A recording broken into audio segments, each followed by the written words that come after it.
ভূমিকা নিম্নলিখিত ছোট বইটিতে অসুবিধা কাটিয়ে ওঠার কিছু দিক নিয়ে আলোচনা করা হয়েছে। এই আলোচনাটি পবিত্র কুরআনের দ্বিতীয় সূরা আল বাকারার 153, 157 আয়াতের উপর ভিত্তি করে তৈরি। হে ঈমানদারগণ, ধৈর্য ও নামাজের মাধ্যমে সাহায্য প্রার্থনা করো। নিশ্চয়ই আল্লাহ ধৈর্যশীলদের সাথে আছেন। আর যারা আল্লাহর পথে নিহত হয় তাদেরকে বলো না তারা মৃত্যু, বরং তারা জীবিত, কিন্তু তোমরা তা উপলব্ধি করো না। আমরা অবশ্যই তোমাদের পরীক্ষা করব ভয়, সুধা, ধন সম্পদ, জানমাল ও ফলমূলের ক্ষতির মাধ্যমে। আর ধৈর্যশীলদের সুসংবাদ দাও যারা বিপদে পড়লে বলে, নিশ্চয়ই আমরা আল্লাহর এবং অবশ্যই আমরা তার কাছেই ফিরে যাব। এরাই তারা যাদের উপর তাদের পালনকর্তার পক্ষ থেকে অনুগ্রহ ও করুণা রয়েছে, আর তারাই সঠিক পথে পরিচালিত। আলোচ্য শিক্ষাগুলি বাস্তবায়ন করা একজন মুসলিমকে ইতিবাচক বৈশিষ্ট্য গ্রহণে সহায়তা করবে। ইতিবাচক বৈশিষ্ট্য গ্রহণ করলে মন ও দেহের শান্তি ফিরে আসে। দ্বিতীয় অধ্যায় আল বাকারা, আয়াত 153, 157। হে ঈমানদারগণ, ধৈর্য ও নামাজের মাধ্যমে সাহায্য প্রার্থনা করো। নিশ্চয়ই আল্লাহ ধৈর্যশীলদের সাথে আছেন। আর যারা আল্লাহর পথে নিহত হয় তাদেরকে বলো না তারা মৃত, বরং তারা জীবিত, কিন্তু তোমরা তা উপলব্ধি করো না। আর আমরা অবশ্যই তোমাদের পরীক্ষা করব ভয়ে, ক্ষুধা, ধন সম্পদ, জানমাল ও ফলমূলের ক্ষতির মাধ্যমে। আর ধৈর্যশীলদের সুসংবাদ দাও যারা বিপদে পড়লে বলে, নিশ্চয়ই আমরা আল্লাহর এবং অবশ্যই আমরা তার কাছেই ফিরে যাব। এরাই তারা যাদের উপর তাদের পালনকর্তার পক্ষ থেকে অনুগ্রহ ও করুণা রয়েছে, আর তারাই সঠিক পথে পরিচালিত। যখন মহান আল্লাহ পবিত্র কুরআনে মুমিনদের প্রতি আহ্বান জানান, তখন তার আহ্বান প্রায়শই তাদের মৌখিক ঈমানের দাবি বাস্তবায়নের সাথে সম্পর্কিত। কারণ ইসলামে কর্ম ছাড়া মৌখিক ঈমানের দাবির মূল্য খুব কম। কর্মই হল সেই প্রমাণ এবং প্রমাণ যা একজন ব্যক্তির অর্জন করা প্রয়োজন যাতে তারা উভয় জগতে পুরস্কার এবং রহমত লাভ করতে পারে। সূরা 2 আল বাকারা, আয়াত 153। হে ঈমানদারগণ, ধৈর্যের মাধ্যমে সাহায্য প্রার্থনা করো। ধৈর্য হল যখন কেউ তাদের কাজ বা কথার মাধ্যমে তাদের অসুবিধা সম্পর্কে অভিযোগ করা এড়িয়ে চলে এবং তাদের কঠিন পরীক্ষার সময় মহান আল্লাহর প্রতি আন্তরিক আনুগত্য বজায় রাখে। এই আনুগত্যের মধ্যে রয়েছে পবিত্র কুরআন এবং মহানবী মুহাম্মদ সাল্লাল্লাহু আলাইহি ওয়াসাল্লামের হাদিস অনুসারে প্রদত্ত আশীর্বাদগুলিকে এমনভাবে ব্যবহার করা যা তার প্রতি সন্তুষ্ট করে। ধৈর্যশীল হওয়ার মূল হল ইসলামী জ্ঞান শেখা এবং তার উপর আমল করা। কেউ যত বেশি ইসলামী জ্ঞান শিখবে এবং তার উপর আমল করবে, তত বেশি তারা বুঝতে পারবে যে আল্লাহ যা কিছু বেছে নেন তা সংশ্লিষ্ট সকলের জন্যই সর্বোত্তম, এমনকি যদি তা তাদের কাছে স্পষ্ট নাও হয়। কারণ তারা যে সমস্যার মুখোমুখি হয় তার পিছনে রয়েছে জ্ঞান যা তাদের কাছ থেকে লুকানো থাকে। উদাহরণস্বরূপ, ইসলামী শিক্ষার মধ্যে এমন অনেক ঘটনা আলোচনা করা হয়েছে, যেমন হযরত ইউসুফ আলাইহিসসালামের গল্প, যাকে তার ভাইয়েরা অল্প বয়সেই তার পিতামাতা থেকে বিচ্ছিন্ন করে দিয়েছিল, অন্ধকার ও গভীর কূপে ফেলে দিয়েছিল, শিশু দাস হিসেবে বিক্রি করে দিয়েছিল এবং অন্যায়ভাবে কারাগারে নিক্ষেপ করেছিল। কিন্তু এই প্রতিটি ঘটনা তাকে কিছু শিক্ষা অর্জন করতে সাহায্য করেছিল যা তাকে মিশরের জনগণকে এক বিশাল দুর্ভিক্ষ থেকে রক্ষা করার জন্য প্রস্তুত করেছিল। যদি তিনি তার মুখোমুখি হওয়া কষ্টগুলো সহ্য না করতেন, তাহলে তিনি লক্ষ লক্ষ জীবন বাঁচাতে পারতেন না। সূরা 2 আল বাকারা, আয়াত 216। কিন্তু হয়তো তোমরা কোনো জিনিসকে অপছন্দ করো অথচ তা তোমাদের জন্য কল্যাণকর, আর হয়তো তোমরা কোনো জিনিসকে ভালোবাসো অথচ তা তোমাদের জন্য অকল্যাণকর, আর আল্লাহ জানেন, তোমরা জান না। এই জ্ঞানের উপর বিশ্বাস রাখা এবং তাই মহান আল্লাহর প্রতি আনুগত্য বজায় রাখা মানুষের ঈমানের অংশ।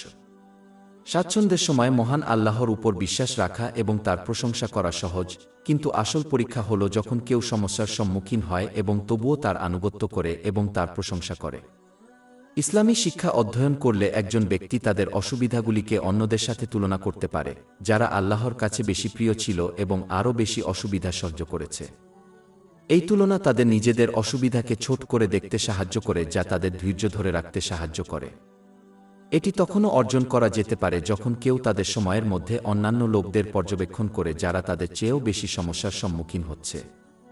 ইসলামী শিক্ষাগুলি একজনকে ভাগ্যের গুরুত্ব এবং কিভাবে তাদের জীবনে প্রতিটি ঘটনার মুখোমুখি হবে তা অনিবার্য তা বুঝতে সাহায্য করে।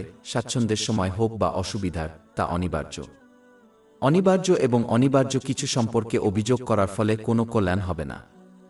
একজন ব্যক্তি কেবল সেই অগণিত প্রতিদান হারাবে যা সে অনিবার্য অসুবিধার মুখোমুখি হওয়ার জন্য ধৈর্য ধরে থাকার মাধ্যমে পেতে পারে।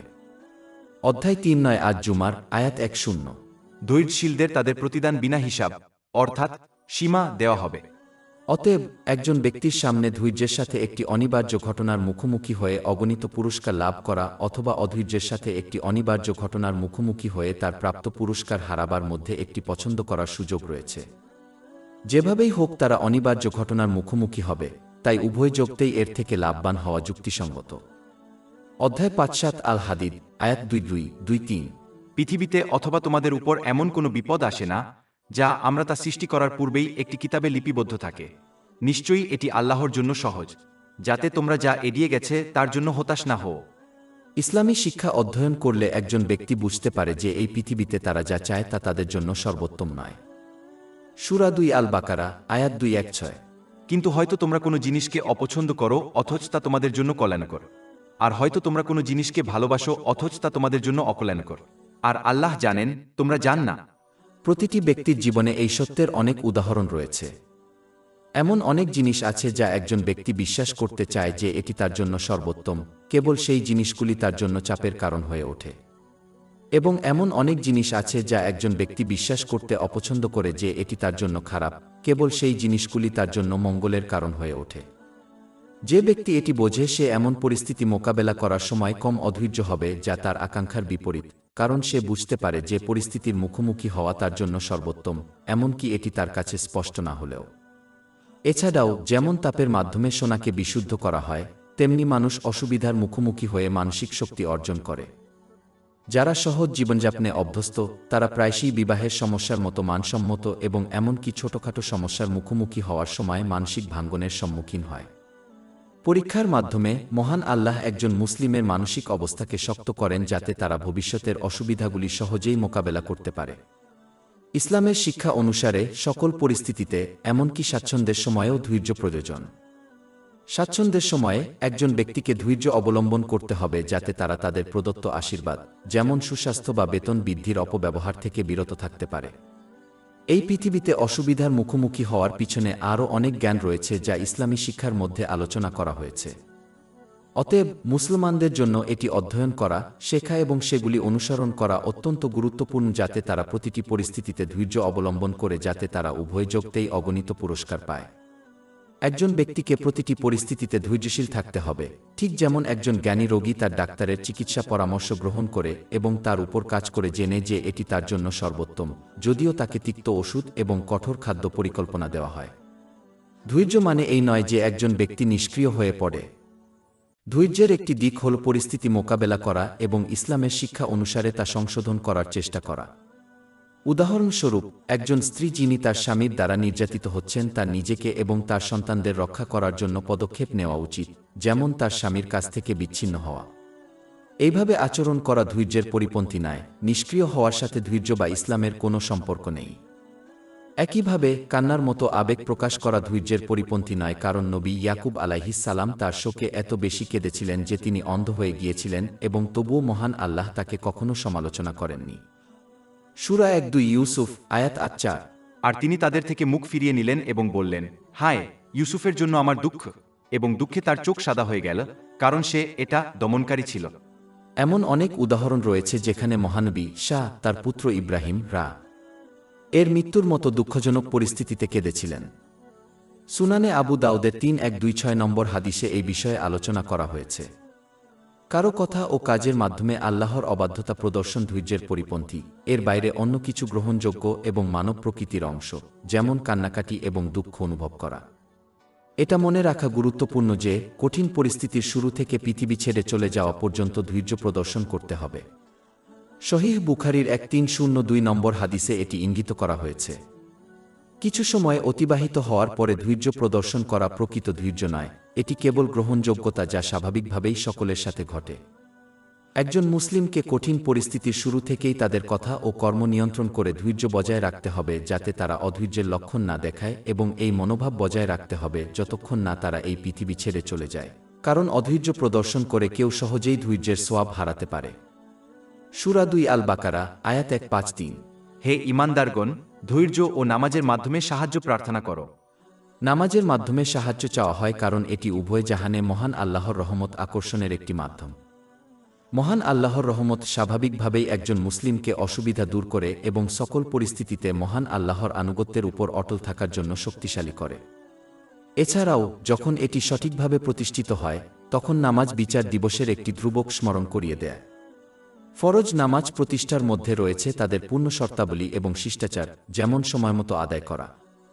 পবিত্র কুরআনে ফরজ নামাজ প্রতিষ্ঠার কথা প্রায়শই পুনরাবৃত্তি করা হয়েছে, কারণ এটি আল্লাহর উপর বিশ্বাসের সবচেয়ে গুরুত্বপূর্ণ ব্যবহারিক প্রমাণ।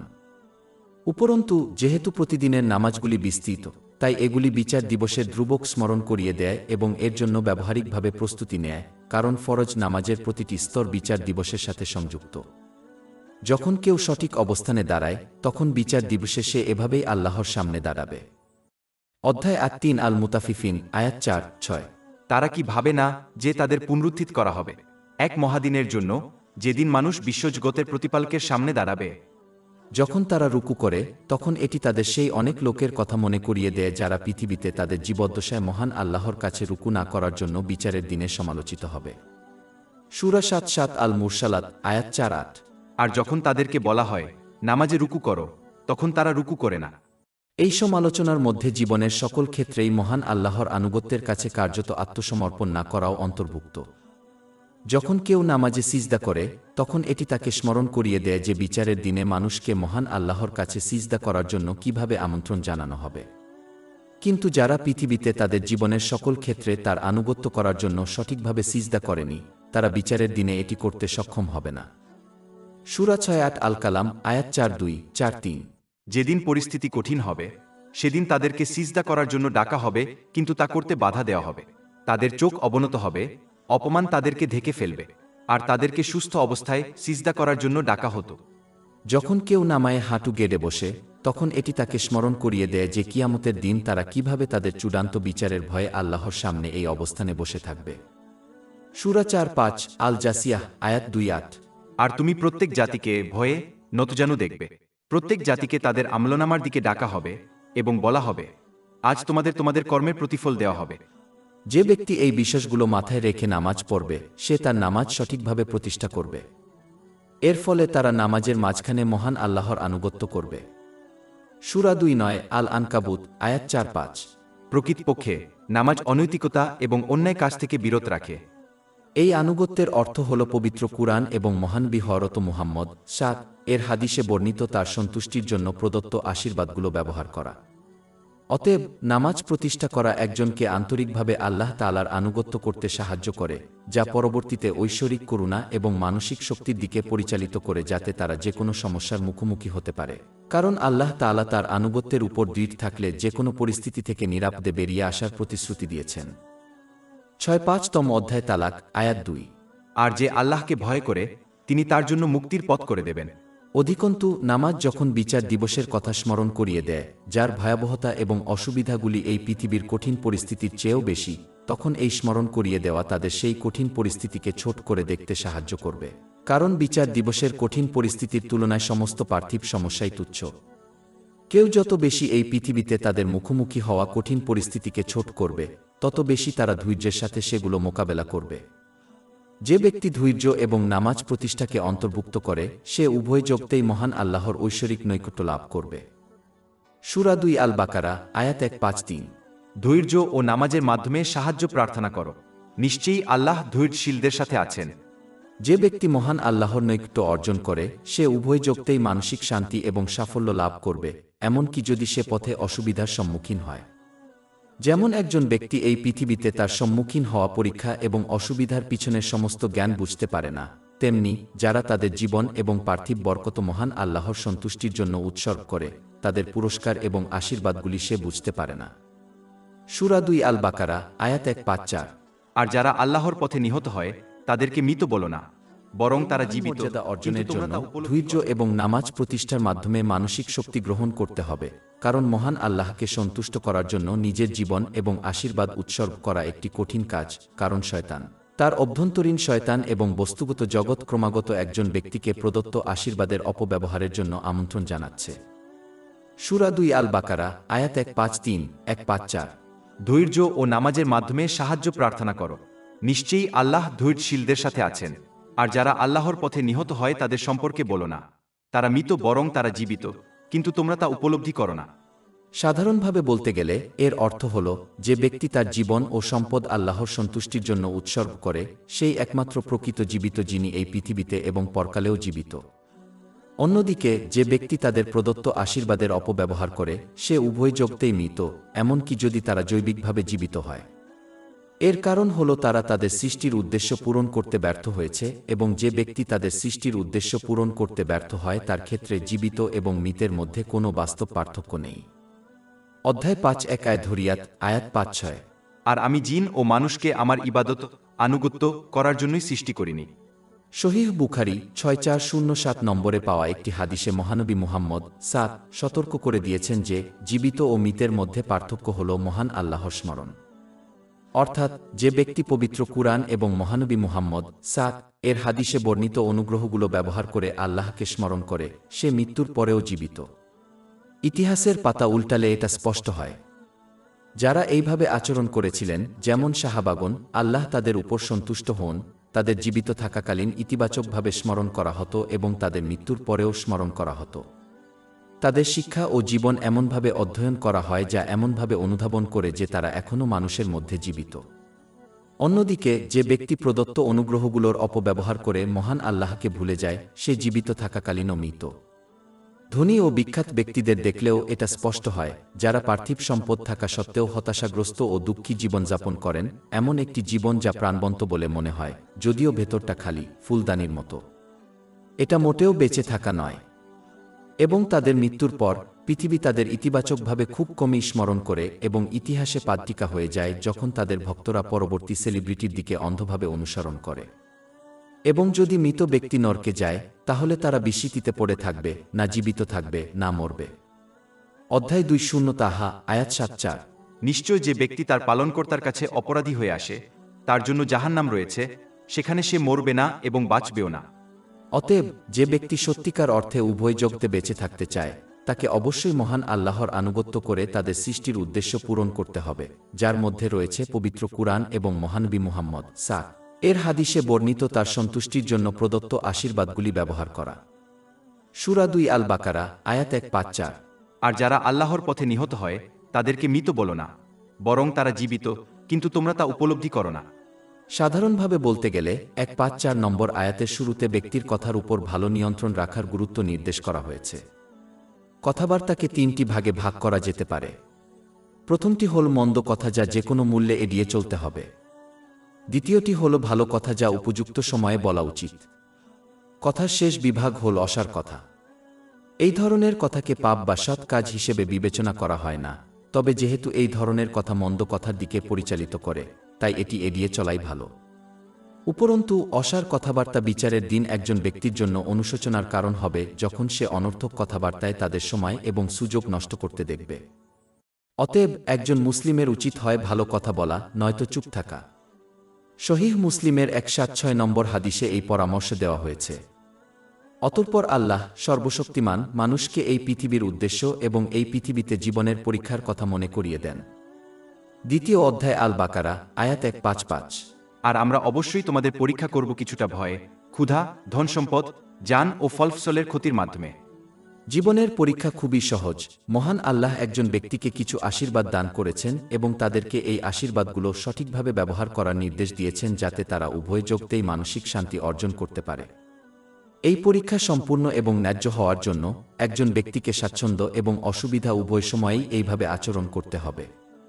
যেহেতু মহান আল্লাহ মহাবিশ্বের উপর সম্পূর্ণ এবং এক নিয়ন্ত্রণ রাখেন এবং একজন ব্যক্তি যে ঘটনাগুলির মুখোমুখি হন, জীবনের এই পরীক্ষাকে প্রশ্ন করা এবং চ্যালেঞ্জ করা, তা এই পৃথিবীতে বা পরকালে তাকে সাহায্য করবে না। পরিবর্তে একজনকে অবশ্যই আল্লাহ যেভাবে এই পৃথিবীতে জীবন সৃষ্টি করেছেন তা মেনে নিতে হবে এবং এই পৃথিবীতে তাদের পরীক্ষায় উত্তীর্ণ হওয়ার জন্য প্রচেষ্টা করতে হবে, ঠিক যেমন একজন জ্ঞানী শিক্ষার্থী স্বীকার করে যে তাদের এই পৃথিবীতে সাফল্য অর্জনের জন্য স্কুল, একাডেমিক অ্যাসাইনমেন্ট, হোমওয়ার্ক এবং পরীক্ষা সহ্য করতে হবে, যদিও বেশিরভাগ শিক্ষার্থী পড়াশোনা অপছন্দ করে। একইভাবে যদি তারা এটি ছাড়া নিজেদের জীবিকা নির্বাহের উপায় খুঁজে পেতে পারে তবে তারা এই পৃথিবীতে চাকরি করবে না। কিন্তু যেহেতু এটি সম্ভব নয়, তাই বেশিরভাগ ক্ষেত্রে বিশাল সংখ্যক মানুষকে নিজেদের এবং তাদের উপর নির্ভরশীলদের জীবিকা নির্বাহের জন্য কাজ করতে হবে। এগুলো পার্থিব বাস্তবতা যা সকলেই গ্রহণ করে, তাদের বিশ্বাস যাই হোক না কেন।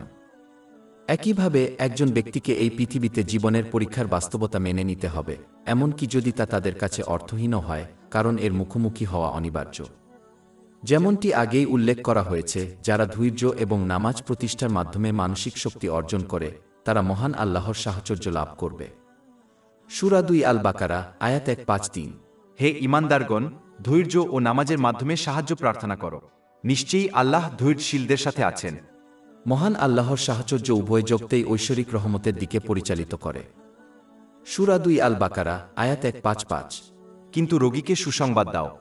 এই সুসংবাদ একজন মুসলিমকে মনে করিয়ে দেয় যে মহান আল্লাহর রহমত তাদের সাথে আছে এবং এটি তাদেরকে এমনভাবে শক্তিশালী করবে যাতে তারা প্রতিটি পরিস্থিতির মধ্য দিয়ে সফলভাবে এগিয়ে যেতে পারে। এটি মনের শান্তি এবং উভয় জগতেই সাফল্যের দিকে পরিচালিত করে, এমনকি কঠিন সময়েও, ঠিক যেমন মহানবী ইব্রাহিম আলাইহিস সালামকে এক বিরাট আগুনে নিক্ষেপ করার সময় মানসিক শান্তি দেওয়া হয়েছিল। সূরা 2 1 আল আম্বিয়া, আয়াত 6-8-6-9। তারা বলল, তাকে পুড়িয়ে ফেলো এবং তোমাদের দেবতাদের সাহায্য করো, যদি তোমরা কাজ করতে চাও। আমরা অর্থাৎ আল্লাহ বললাম, হে আগুন, ইব্রাহিমের উপর শীতলতা এবং নিরাপত্তা হও। এই ধৈর্যশীল ব্যক্তিরা এই সহজাত সত্যটি স্বীকার করে যে তাদের মুখোমুখি হওয়া প্রতিটি পরিস্থিতি অনিবার্য এবং অনিবার্য ছিল, ঠিক যেমন একটি তীর তার লক্ষ্যবস্তুতে আঘাত করে। এই অর্থটি আয়াত 156 এ ব্যবহৃত আরবি শব্দ থেকে উদ্ভূত। সূরা 2 আল বাকারা, আয়াত 156। কে যখন তাদের উপর দুর্যোগ আসে, তারা বুঝতে পারে যে যেহেতু তারা ভাগ্য থেকে পালাতে পারে না, তাই ধৈর্য ধারণ করে তাদের মুখোমুখি হওয়া পরিস্থিতি থেকে সোয়াব অর্জন করা যুক্তিসঙ্গত, অধৈর্যতা দেখিয়ে অসংখ্য সোয়াব হারানোর চেয়ে। অধ্যায় 5 আল হাদিদ, আয়াত 2-2-3। পৃথিবীতে অথবা তোমাদের উপর এমন কোনো বিপদ আসে না যা আমরা তা সৃষ্টি করার পূর্বেই একটি কিতাবে লিপিবদ্ধ থাকে। নিশ্চয়ই এটি আল্লাহর জন্য সহজ, যাতে তোমরা যা এড়িয়ে গেছে তার জন্য হতাশ না হও। যে ব্যক্তি তাদের ভাগ্যকে মেনে নেয় এবং বোঝে যে মহান আল্লাহ তাদের জন্য যা সর্বোত্তম তা বেছে নেন, এমনকি যদি তারা তার পছন্দের পিছনের প্রজ্ঞা বুঝতে ব্যর্থ হয়, তবুও তারা ধৈর্যের দিকে পরিচালিত হবে। তাগাবুনের 6-4তম অধ্যায়, আয়াত 1-1। আল্লাহর অনুমতি ব্যতীত কোনো বিপদ আসে না, আর যে আল্লাহর উপর বিশ্বাস করে তিনি তার হৃদয়কে পথ দেখান। এবং সূরা 2 আল বাকারাহ, আয়াত 2-1-6। কিন্তু হয়তো তোমরা কোনো জিনিসকে অপছন্দ করো অথচ তা তোমাদের জন্য কল্যাণকর, আর হয়তো তোমরা কোনো জিনিসকে ভালোবাসো অথচ তা তোমাদের জন্য অকল্যাণকর, আর আল্লাহ জানেন, তোমরা জান না। এই ধৈর্যশীল লোকেরাই স্বীকার করে যে তারা এবং এই পৃথিবীতে তাদের যা কিছু আছে তা মহান আল্লাহ ছাড়া অন্য কেউ সৃষ্টি করেছেন এবং তাদেরকে দান করেছেন, তাই তিনিই বেছে নেন কখন এই আশীর্বাদগুলি দান করা হবে এবং কখন তাদের তার কাছে ফিরিয়ে আনা হবে। সূরা 2 আল বাকারা, আয়াত 1-5-6। বলুন, নিশ্চয়ই আমরা আল্লাহর। ঠিক যেমন কোনো ব্যক্তি যখন কোনো প্রতিষ্ঠান বা ব্যক্তি অন্য কাউকে ঋণের বিনিময়ে প্রদত্ত কোনো জিনিস, যেমন টাকা, ফেরত নেয়, তখন তার কোনো প্রশ্ন বা অভিযোগ করার অধিকার নেই, তেমনি কোনো ব্যক্তির যখন আল্লাহ তাআলা এই পৃথিবীতে প্রদত্ত কোনো জিনিস ফেরত নেন, তখন তার বিরুদ্ধে অভিযোগ করার অধিকার নেই, কারণ তাকে যা কিছু দেওয়া হয়েছে, এমনকি তার নিজের জীবনও কেবল আল্লাহ তাআলার দেওয়া ঋণ। এই কারণেই একজন ব্যক্তিকে তার সমস্ত নিয়ামত এমনভাবে ব্যবহার করতে হবে যাতে সে আল্লাহ তাআলাকে সন্তুষ্ট করে, কারণ এভাবেই সে তার নিয়ামত পরিশোধ করে। অন্যদিকে জান্নাতের নিয়ামত হল এমন একটি উপহার যা একজন ব্যক্তি উত্তরাধিকার সূত্রে পায় এবং তাই সে সেগুলি যেভাবে ইচ্ছা ব্যবহার করতে স্বাধীন থাকবে। 7 সূরা আল আরাফ, আয়াত 4-3। এবং তাদেরকে বলা হবে, এটি সেই জান্নাত যার উত্তরাধিকারী তোমরা হয়েছ তোমাদের কর্মের জন্য। এই ধৈর্যশীল ব্যক্তিরা সর্বদা স্মরণ করে যে তারা মহান আল্লাহর কাছে ফিরে এসেছেন এবং তাদের সমস্ত কর্মের জন্য জবাবদিহি করতে হচ্ছে, এমনকি সেই সময়গুলিও যখন তারা কঠিন সময়ে ধৈর্য ধরেছিলেন। সূরা 2 আল বাকারা, আয়াত 1-5-6। এবং অবশ্যই আমরা তার কাছেই প্রত্যাবর্তন করব। কিয়ামতের দিনে নিজের জবাবদিহিতা স্মরণ করা সর্বদাই একজনকে কঠিন সময়ে ধৈর্য ধরে রাখতে উৎসাহিত করার একটি চমৎকার হাতিয়ার। কথা বা কাজের মাধ্যমে অভিযোগ করা এড়িয়ে চলা এবং মহান আল্লাহর প্রতি আন্তরিক আনুগত্য বজায় রাখা এবং স্বাচ্ছন্দ্যের সময় কৃতজ্ঞতা বজায় রাখার একটি চমৎকার হাতিয়ার, যার মধ্যে রয়েছে পবিত্র কুরআন এবং মহানবী মুহাম্মদ সাল্লাল্লাহু আলাইহি ওয়াসাল্লামের হাদিস অনুসারে আল্লাহকে সন্তুষ্ট করার জন্য প্রদত্ত আশীর্বাদগুলি ব্যবহার করা। এছাড়াও যেমনটি আগে উল্লেখ করা হয়েছে, কিয়ামতের দিনে নিজের জবাবদিহিতা স্মরণ করা এই পৃথিবীতে যে কোনো সমস্যার মুখোমুখি হওয়ার একটি চমৎকার উপায়, কারণ বিচারের দিনের ভয়াবহতা এবং কঠিনতার তুলনায় সমস্ত পার্থিব অসুবিধা তুচ্ছ হয়ে যায়। এই মনোভাব একজনকে ধৈর্য ধরে রাখতে আরও উৎসাহিত করবে। সূরা 2 আল বাকারা, আয়াত 1-5-6। এবং অবশ্যই আমরা তার কাছেই প্রত্যাবর্তন করব। যারা ধৈর্য এবং নামাজ প্রতিষ্ঠার মাধ্যমে মানসিক শক্তি অর্জন করে, যাতে তারা প্রতিটি পরিস্থিতিতে, যার মধ্যে পবিত্র কুরআন এবং মহানবী মুহাম্মদ এর হাদিসে বর্ণিত তার সন্তুষ্টির উপায়ে তাদের প্রদত্ত আনুগত্য ব্যবহার করা জড়িত, আল্লাহর প্রতি আন্তরিক আনুগত্য বজায় রাখতে পারে, তারা প্রতিটি পরিস্থিতিতে সঠিক নির্দেশনা অর্জন করবে যাতে তারা মানসিক শান্তির সাথে প্রবেশ করতে এবং বেরিয়ে আসতে পারে। সূরা 2 আল বাকারা, আয়াত 157। তাদের উপর তাদের পালনকর্তার পক্ষ থেকে আশীর্বাদ ও করুণা রয়েছে, আর তারাই সঠিকভাবে সৎপথপ্রাপ্ত। এবং 1/6 নং অধ্যায় আন-নাহল 9-7 নং আয়াত। যে কেউ সৎকর্ম করে, পুরুষ হোক বা নারী, মুমিন অবস্থায়, আমি অবশ্যই তাকে পবিত্র জীবন দান করব এবং অবশ্যই তাদেরকে তাদের সর্বোত্তম কর্মের প্রতিদান দেব যা তারা করত। অন্যদিকে যে ব্যক্তি ধৈর্য ত্যাগ করে এবং নামাজ কায়েম করতে ব্যর্থ হয়, সে প্রতিটি পরিস্থিতিতেই মহান আল্লাহর প্রতি আন্তরিকভাবে আনুগত্য করার মানসিক শক্তি পাবে না। এর ফলে তারা কেবল প্রদত্ত আশীর্বাদের অপব্যবহার করবে, যার ফলে উভয় জগতেই চাপ, দুর্দশা এবং ঝামেলার সৃষ্টি হবে, এমনকি যদি তারা সমগ্র পৃথিবী অধিকার করে এবং আনন্দ ও বিনোদনের মুহূর্তগুলি উপভোগ করে, কারণ তারা মহান আল্লাহর নিয়ন্ত্রণ থেকে বাঁচতে পারে না। সূরা তওবা, আয়াত 8-2। তারা যা অর্জন করেছিল তার প্রতিদান হিসেবে তারা একটু হেসে ফেলুক এবং তারপর অনেক কাঁদুক। অধ্যায় 20 তাহা, আয়াত 124, 126। আর যে আমার স্মরণ থেকে মুখ ফিরিয়ে নেবে, তার জীবন হবে দুর্বিষহ, অর্থাৎ কঠিন, আর আমি তাকে কিয়ামতের দিন অন্ধ অবস্থায় একত্রিত করব। সে বলবে, হে আমার প্রতিপালক, আমি যখন দৃষ্টিশক্তি সম্পন্ন ছিলাম তখন তুমি আমাকে অন্ধ অবস্থায় কেন উঠালে? আল্লাহ বলবেন, এভাবেই আমার নিদর্শন তোমার কাছে এসেছিল, আর তুমি সেগুলো ভুলে গিয়েছিলে, অর্থাৎ উপেক্ষা করেছিলে, আর আজ তোমাকেও এভাবেই ভুলে যাওয়া হবে। আমাদের ওয়েবসাইট শেখফদ.com-এ 500টিরও বেশি বিনামূল্যের ebook, audio book, infographics, podcast এবং ব্লগ পাওয়া যাচ্ছে।